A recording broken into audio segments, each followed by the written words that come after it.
Hi everyone, welcome to another Warhammer 3 tier list video where today we're going to round off the rest of the Empire roster and go over the heroes and lords of the Empire. Uh, kind of just going to follow the same rules as the last tier list. So we got E tier, which is don't recruit. D tier means they hit below their weight class. C tier, they perform the job as expected. B tier, they hit a little harder. Uh, A tier, I would say in this case they're extremely good, and you should have one in your army. Uh, Obviously for legendary lords, you can only have one, but slight overlook. And then S tier is they can pretty much fight on their own. They can doomstack by themselves, or uh, pretty much just be a self doomstack, kind of self-explanatory.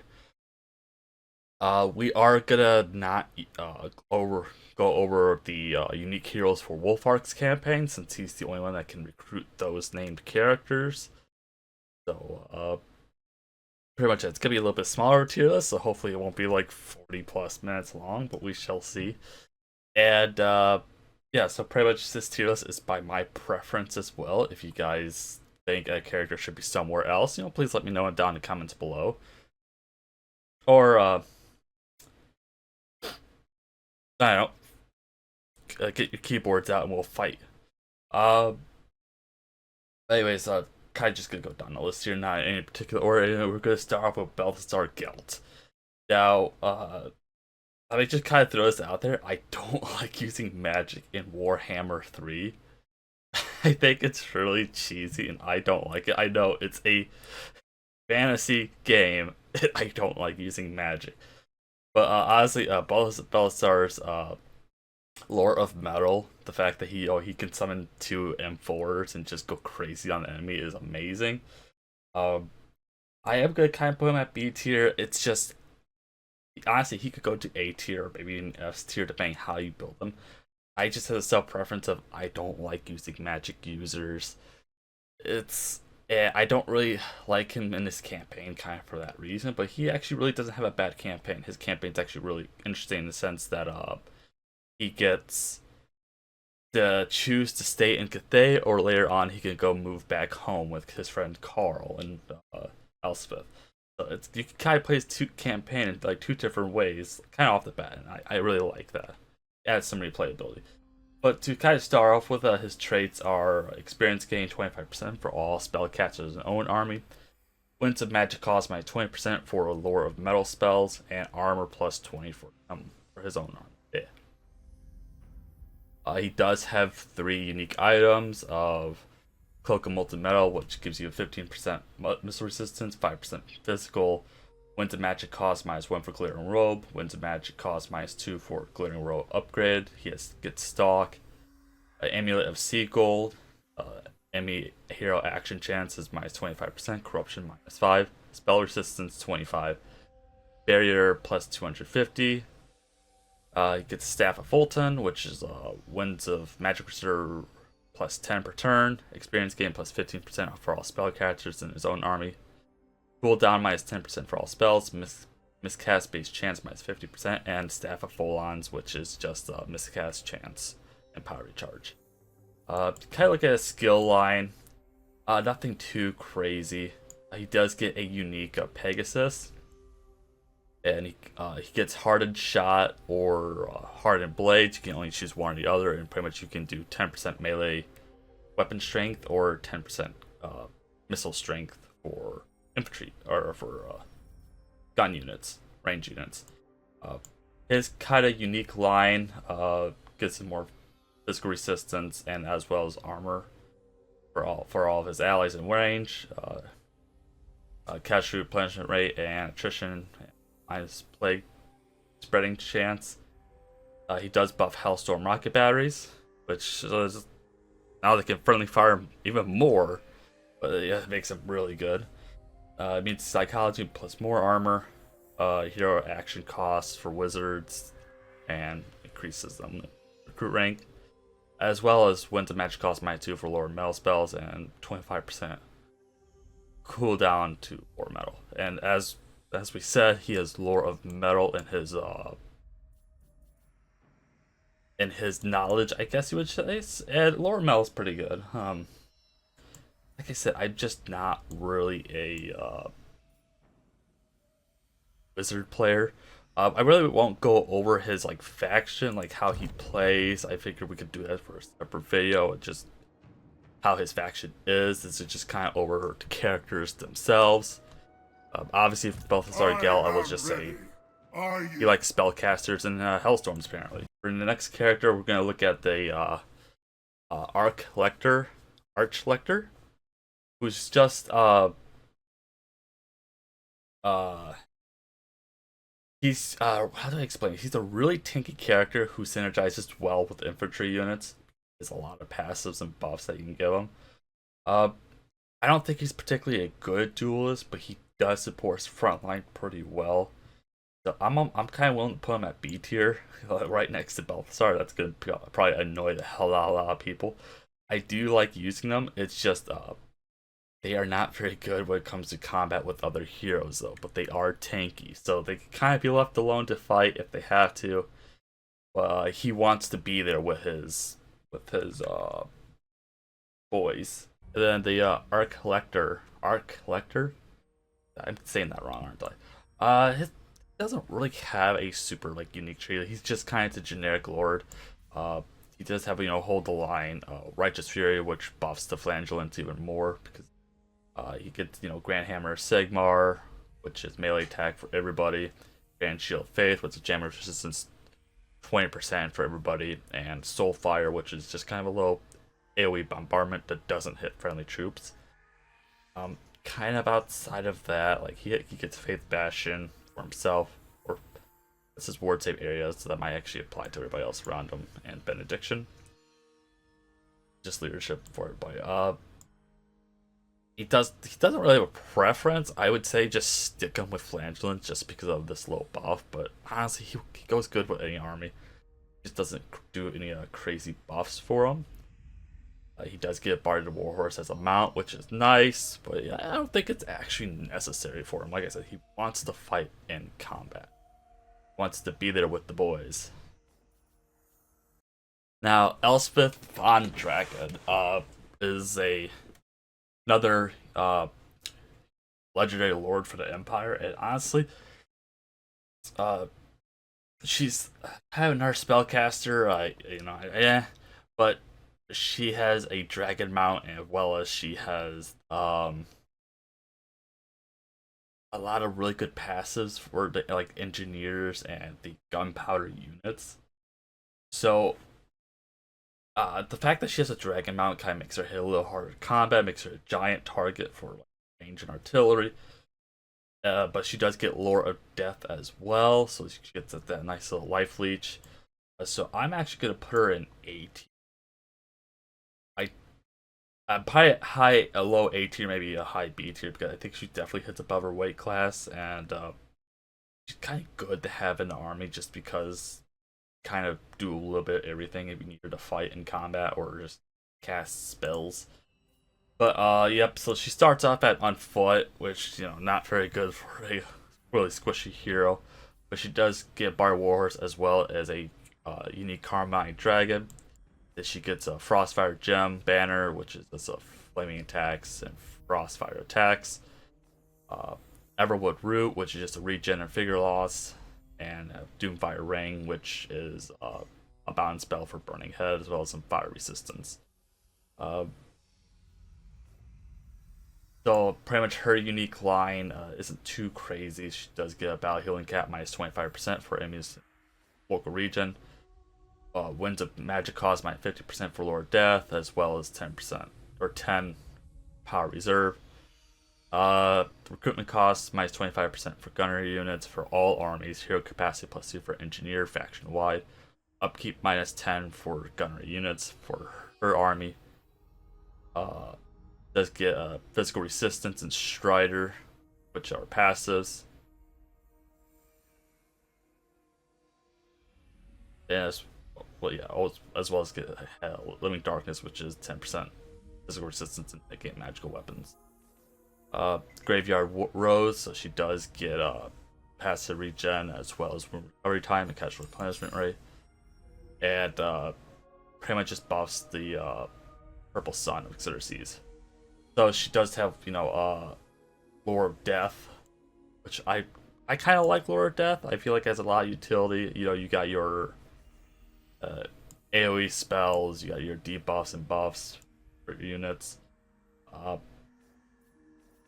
let me see if I can't get her trait here because it's kind of old. She's immune to vampiric corruption, minus percent 20%. Cooldown minus 20% for Lore of Death magic, as well as the Dark Walker, which gives her more physical resistance. Like I said, pretty much can hit above her class for being a wizard hero. As well, it provides really good passes for her army. And plus, her campaign's really fun, but we're not going to try to go over to her campaign too much. Try not to anyways, I might accidentally do it, but just work with me here. The next one is just the General of the Empire. I say guy does exactly what he's supposed to. I want to say he hits above his weight class because this is kind of where my tiers kind of get wonky. So like, I'm not saying the Arch Collector outperforms him, but like his job is kind of. Actually, I might put them. We'll put them side by side. The more I think about it, the more he kind of is good at fighting with the boys. He's good at fighting other heroes. Legendary heroes, he might kind of lose a little bit. But guy does everything the Arch Collector does. He specializes more towards anti-hero and less towards fighting with his boys. Just not by much. You can have one or the either, and you won't honestly having it. And then for his tree line, he does get Bard War Horses, Imperial Pegasus, or Imperial Griffins. He does get one or the other, which kind of sucks. I'm not a big fan of that. But so you can give him really good stats to be a fighter. Or you can give him stats to kind of buff his army a little bit. Cavalry, upkeep. And then pretty much everything else is just your standard tree lines. Or standard yellow, red, blue. Nothing too crazy. You can kind of build them to do really good at one or the other as well. Next is the Huntsman General, which it's kind of a weird one. I don't really use him, but he has a really good stat line. So honestly, I would say he's probably a B tier. But so for the Huntsman Generals, unique skills. He gets Circle Protection, which is bonus for infantry, plus 8 for great swords, bonus versus large for spearmen and hellbeards. Gives his huntsmen and archers more range, as well as bonus versus large ammo, and campaign movement lane, line of sight, and casualty replenishment rate, as well as some really unique or really good missile buffs for himself. As well, he does actually buff some ranged units as well. So he's kind of I don't want to necessarily say a duelist, but he's more of like an anti-hero or anti-large. Just because he does have that good stats when he does fight. And then he does get a Funnel Flame, which is affects everybody but gives them flaming attacks and skill. And same thing here. Wait, just upgraded? Just upgraded, never mind. Disregard. And then for Volkmar the Grim, he's just basically a juiced up Arch Collector. I don't think he's too crazy in his stats. I don't really need to worry about him in combat, or if I'm fine with him or against him. But I'm gonna put Volkmar the Grim in B tier because he's just a juiced up Arch Collector. Not really too crazy, even for like a legendary hero. You don't really need to worry about him in and out of combat. He's just kind of subpar, in my opinion. But yep. So he gets Grand Soulfire, Grand Shield of Faith, Grand Hammer. I'm sorry, not Grand Soulfire. He does get Second Nature, which is my 50% Battle Prayers. He does get a War Altar Sigmar, which causes fear, causes terror, and makes him unbreakable, which is nice, but makes him a giant target as well, which could not be potentially good. He does buff Company Militia as well. It gives him Frenzy, which is really awesome. Gives speed charge bonus to Wayfarers for Empire Knights, Free Company, and Flagellants. Flaming Attack, Armor Piercing, which Flaming Attack not be a potentially good thing for you, but the Armor Piercing is nice, so it's kind of a trade-off. As well as some hero buffs here. And he gets a God's Work passive, which is Strength of the Penalty, which is just what the Flagellants have, so 15 physical resistance plus 14 melee defense when losing combat. Doesn't get really anything too unique that Arc Collector doesn't already have, sadly.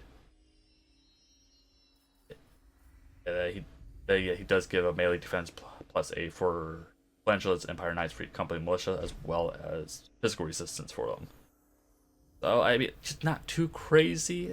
Like I said, he's kind of a B tier. I would honestly probably put him at C tier, but it doesn't really make sense to put a juiced up our collector a tier below. It's just for Legendary Lord, he doesn't really perform that well, but yeah. Next one is the Master Engineer, who I'm honestly gonna put him at S tier, and the only reason why he's going in S tier is because tank. So as I said, the Master Engineer is S tier. That's just because they get a steam tank at rank 20. But they do get a Bard Wars as well as a Mechanical Steed that's not as fast as a Bard Warhorse, but a little bit tankier, so that's kind of a little bit of a trade-off. They do get Endless Tanker, which is research rate, as well as global recruitment reduction for artillery and war machines.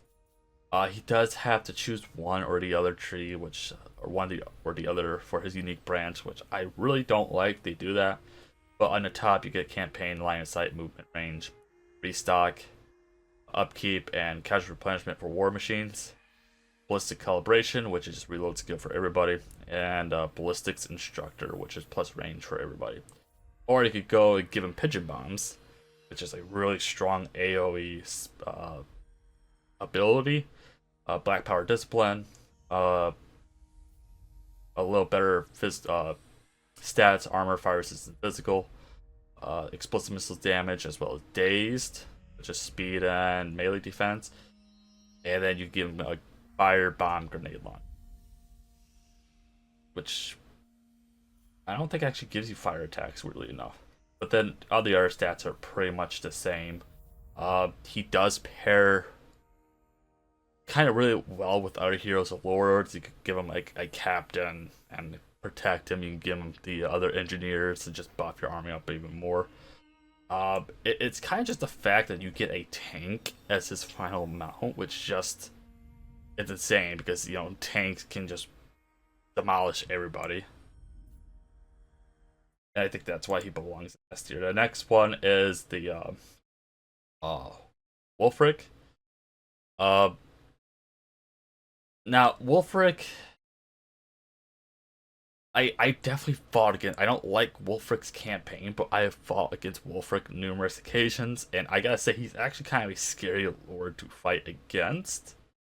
I'm gonna actually put him at A tier because he's basically like a super juiced up huntsman general, but he just hits like a truck. He had pretty decent melee stats. I'm gonna show you what his unique skills are. Now for Marcus Wolf's trait, he does actually kind of get a much bigger skill tree than I would say probably usual. But like recruit rank +2 off the bat, better missile resistance and melee defense, campaign movement related to casualty replenishment, upkeep, a reduction for huntsmen and archers, as well as melee attack for huntsmen and archer units and missile strength. Double shot ammunition, extra projectiles for huntsman units for his own army, reduction. Sundering attacks, range, and immune to psychology and vanguard deploy for his entire army. And then he gets pretty much being the huntsman side. He does get 25% cooldown for focus shot, reload more reload time production, more missile strength, speed, ammunition, passive ability sure and true, which is just pretty much just buffing his range once again, and then executioner, which is just better magic missile than what the regular huntsmen have. Uh, there's focus shot. He does get a mount, sadly, and that's kind of his shortcomings. Captain is the scouts. He gets upkeep reduction for huntsmen, archers, and ambushing, and woodsman army. For his quest, he just gets kind of a bow with some magic missiles. Nothing too crazy, but he's it's kind of amusing that he's a ranged lord that doesn't care if he gets put into melee, so he can actually be quite scary late game if he survives that long. That's kind of a big if because his faction doesn't particularly perform that well. Next is Karl Franz, an S tier. Pretty much, he unbreakable. He rides a unique griffin.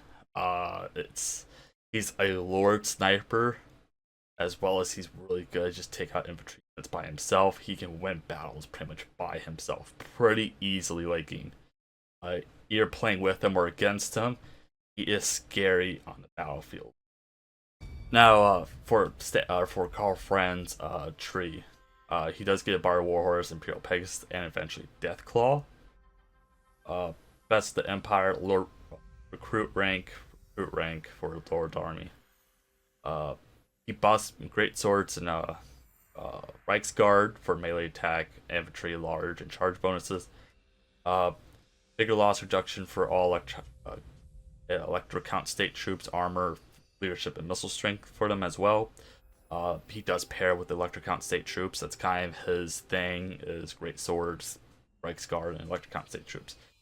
Upkeep for pretty much all knights. Hero capacity for captains, as well as the recruit rank growth.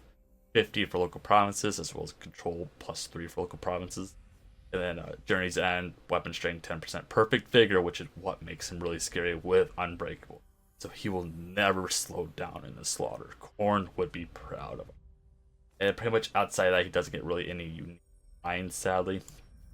He does have a couple of quests here. Beast Slayer, which is melee attack +10, weapon strength +15, and the Dragonbound Runefang, which is physical resistance as well as figure per second.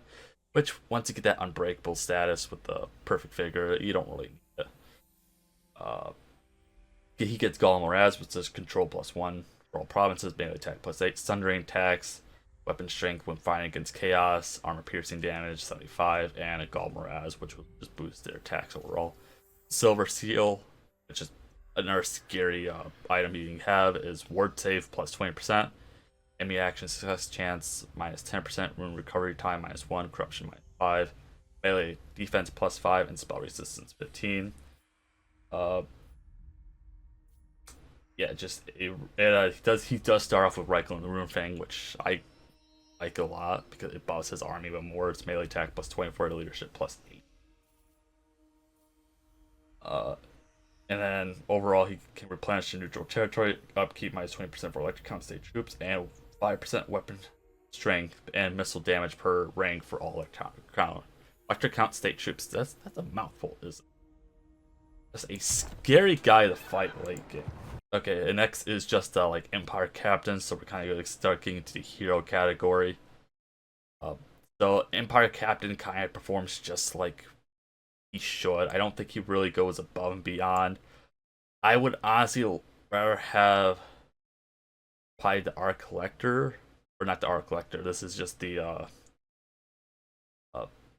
Warrior Priest over a Captain, just because they kind of buff their armies a little bit more. But yeah, he's a good side hero to have to support with the fighting. And his line is kind of fairly standard. He gets Bartered Warhorses that are Imperial Pegasus.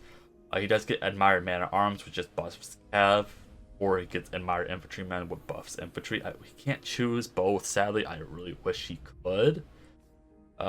He does get better fighting stats, as well as Guardian and Killing Blow, and that's Nothing else really too crazy or unique. Like I said, he's kind of a fighter hero, and I think he does a pretty okay job at it. Yep. Next is the warrior priest, and I honestly think he's a B tier. I think warrior priest is a B tier because kind of like art collector, he buffs everybody around him. He wants to be in combat. I don't think their passives stack on each other, sadly, because they have the same name. Actually, I don't know because yeah, they get different names. They actually might stack on each other. So if you stack these together, you might get like 40% damage resistance. But it's kind of just the same, just a lesser version of the art collector, but definitely a good person to have to fight with your army. He does get a righteous fury as well, which is just for himself though at Bard of War. Next is the Witch Hunter, and honestly, this he's kind of a hard pass, but he did get a little tweak, so he's a little better. I still don't think he's great at his job. He's a duelist, anti-hero slash lord, and I don't think he does a good job at that aspect. I mean, I don't think he does good, even though he has the traits of being a duelist. He's not a great duelist. He does get accusation, which is a lot better than it was before, so it's minus 20% physical, missile, minus 20 for melee defense, and minus 30 armor for one selected person for 35 seconds. Grim Resolve, which is just leadership, immune psychology, and within range of everybody. Tools of Judgment, which is melee defense, melee attack. Where he kind of gets to choose. Like there's 3 different ways to choose them. You get physical resistance, unbreakable, with enemy wins of magic -5, vigor loss reduction against pretty much all chaos and orcs. Speed attribute or a speed stock ambush success chance with snipe and armor piercing missiles, flaming attacks, corruption reduction, as well as better assassination and skills. I generally go with this one because you do get the unbreakable as well as physical resistance. You guys get extra powder, which does buff the range units, as well as slippery, which gives him better speed and melee defense. But with all that stack nature, I still don't think he's good. I feel like, and he also gets potentially 10% ward save as well. It's kind of weird. You would think all these stacks would make him really good, but I just don't see him being that good. You have to level him up so far for him to actually be halfway decent at his job. I would just pass on recruiting this guy, but he does offer a good accusation. That's pretty much his saving grace. Don't put him in combat. Plop that down. Have like the Empire generals or captains do all the work. Next is just the regular engineer, and that sadly does get a tank, but he does buff his armies as well pretty well. I honestly, he could be anti-infantry or he could be a lord sniper, which I think he does pretty well in. So he does get Bar Warhorse as well, mechanical steel and restock, master ballistics, which I think that's just our accuracy reload skill for artillery or war machines. Vanguard deploy for war machines, Strider. Missile strength for everybody in his army. Light power discipline, which makes him better when he's not moving. Mercurial shot, which is kind of just like the archer's version of their ranged magic. And he also can have a grenade launcher, I think, if that's not sure what that is. He does boost mobility and income. You can stack the engineers on together really well. They do complement each other as well as other heroes. That's another thing about the Empire. All the heroes complement each other well, so you do want to do a hero stack. It's perfectly good and viable. Next is Theodore Barkner. Barkner? Am I saying that right? He's a legendary hero, and honestly, he's a high tier. I would say a high A tier or low S tier. I think if they were to juice him up just a little bit more, he could probably solo armies by himself. But he's a terror on the battlefield. He does get a unique demograph, which as arguable could help him, could not help him. I think it helps him a little bit because it does give him some more mobility. He does have Savage Shoulder, which is Sundering and Frenzy. Weapon Strength plus 15, as well as Fearsome Combatant, which is -4 leadership for everybody in range. Armor piercing weapon damage, as well as a Hex for minus defense 24 and minus 45% speed. Ward save 15, wound recovery time -2. Natural replenishment rate 20%. He does buff Demogryph with 10% weapon strength as well as terror. And Champion Annul, which gives him Unbreakable Executioner, which means he will start executing units below the 20% threshold in perfect vigor. So he's kind of a like mini Karl Franz, except he doesn't have a flyer. If he had a flyer, then I would say he could probably solo armies by himself. He does get a lot of unique items. He gets Liar's Bane, which is melee attack plus 40, melee defense plus 24 when engaged in melee. Bonus versus infantry plus 12, control plus 3. Immune to attrition for his army, -3 corruption, spell resistance, Bale Flame Amulet, which pretty much means when he dies, he blows up and he will leave a nasty scar on whoever or whatever he's fighting. As well as he gets Storm Lance, which is flaming attack, weapon damage 75%, armor piercing damage 75%, charge bonus 40, magical attacks, and charge bonus for his overall army. He is definitely a must-have. Once you unlock him, which is fairly easy, you just got to fight with some Cav. I think, yeah, that's his ability there. Extremely good legendary. Next is Felix, and honestly, I don't like Felix. I would say ditch Felix. He is not very good at all. He's supposed to be a melee fighter, maybe more of an anti-hero sniper. Just doesn't do a good job. He doesn't have great stats even when you do level him up. But he does get, Dragon Slayer, Evasion, Vanguard Deploy, melee attack, melee defense, Helping Hand, which is damage plus 40, melee attack plus 40 for lords or heroes. Charmed attacks -8, growth for local provinces, weapon strength bonus for infantry, immune to diplomatic penalties from trespassing, as well as with relation plus 20%, plus 20 relations with men and dwarves. He does get Guardian and to the bearer end, which is unbreakable, and he gets kind of better passive heal over second, which is just when he's fighting another unit. I think that's how he works. He also gets a unique weapon, Kargul, right? Yeah, Kargul, which just does melee attack plus 40, flaming attacks, and bullets for symmetry plus 32. Blood Oath and plus 5 bet attack when an army with Go Trick. The only problem is, I would say he has survivability problems. That's kind of his issue. It's not necessarily he's a bad fighter. He just doesn't have survivability. Next is the Vampire Lady. I can't pronounce her name. I'm gonna pretend I don't know how to pronounce her name.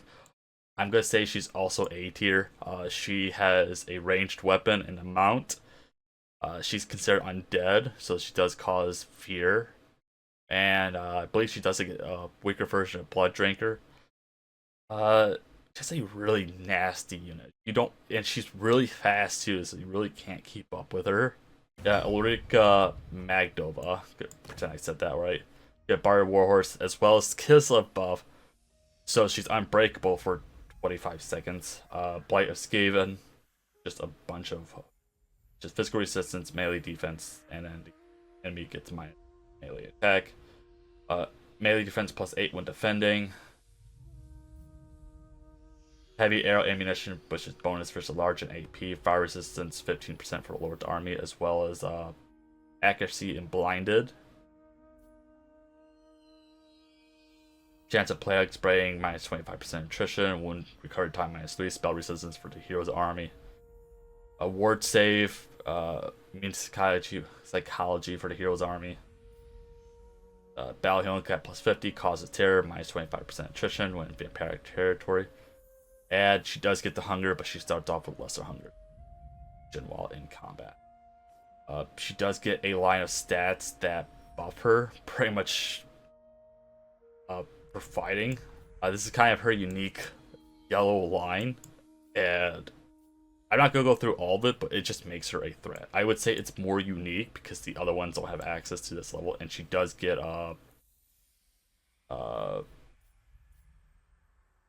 lore of the, oh my god, what lore is this? Lore of Shadows, which is okay. I think it's kind of one of the weaker lores, but you know, I prefer she had life leech. Whatever. She does get a unique weapon, which is Silver Dagger, which is magical attacks, base weapon damage, armor piercing, as well as Blood Shard, which is just spell mastery.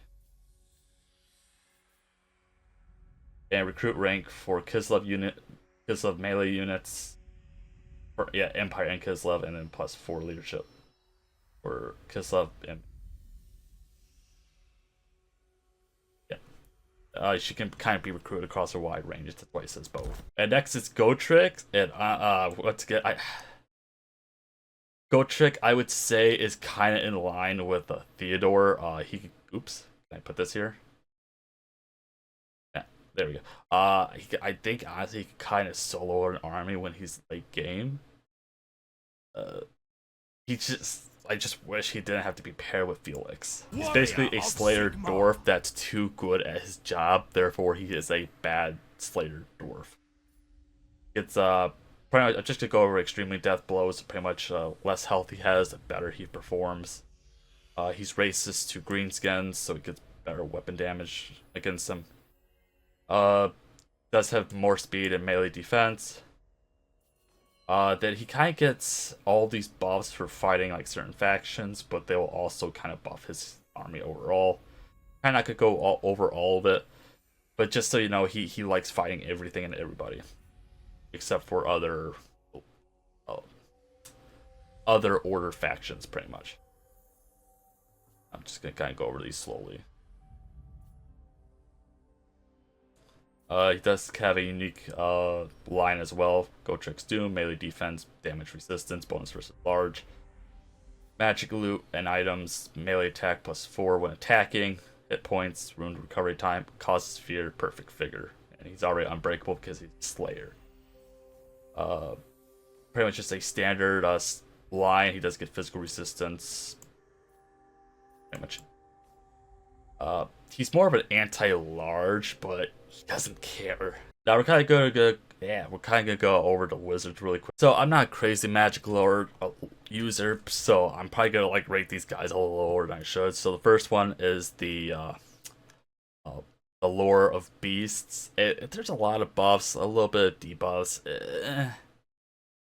Honestly, I would probably say don't bother recruiting this guy. You got the Amethyst Wizard, who is life leech. I do actually kind of like his magic a little bit more. It's in line with what Elspeth does. So I would probably say keep him at C tier. Probably one of my favorite ones. The Fire Wizard. It's really only good against certain enemies, but he's decent at those certain enemies. So I'm going to kind of put him at C tier. You got the Celestial Wizard, who, if I remember correctly, has a bunch of nukes they can use, pretty much. A lot of bombardments. I'll probably put him at a high C tier once again. It's like, and I personally don't use these wizards. I don't think they changed the battle for me too. You got the Goldie Boy, who is Lord of Metal.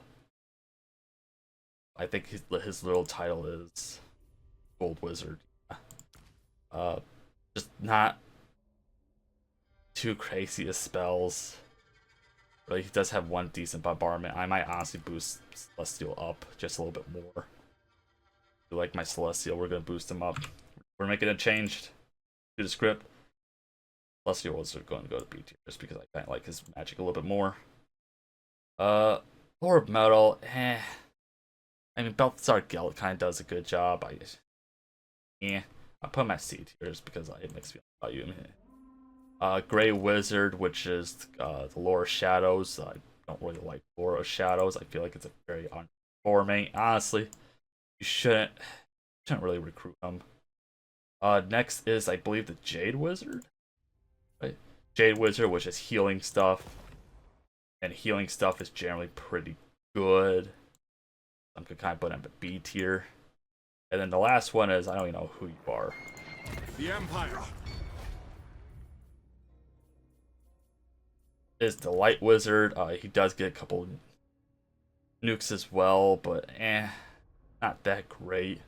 Once again, not that great. I don't use magic, so I'm gonna kind of rate these guys lower. And we may have forgotten somebody. I know some people have. We're gonna give him some love here. I don't even know who this guy's name. I think his name is Boris. He's honestly S tier, and the reason why I'm gonna put him at S tier is because he is a one-man army. Every time his faction dies, he's still around, messing people up. He's a great fighter. Honestly, I would make him the true emperor. I think we should all hold a vote and make this guy the new emperor of mankind. And honestly, his skill tree isn't really that crazy. It's pretty much just a general, sadly. Sadly, he does. I give him his mellowing rune thing, which just gives him regen when he combat. Yeah, let's make. Can we please make Boris a legendary, playable legendary lord for a campaign? I beg of you. But yeah, this is my final tier list for the heroes of the Empire. Like I said, if you guys have any disagreements on where people should be, please let me know in the comments below. Yeah, I'll be interested to hear that. Like I said, I don't really like magic stuff. So I do have some bias towards a certain unit or certain hero that's not very good at their jobs. But pretty much, S tier to A tier, what I like the most. With the way the Empire plays, they are a combined force. So really having a lord and hero and of every type in your armies will generally greatly benefit you. But yeah, I hope you guys enjoyed the video and the tier list. And if you did, please leave a like and subscribe for notifications when I go live, upload video, doing hair shenanigans on YouTube. But of course, hit the bell to actually get notified of shenanigans on YouTube.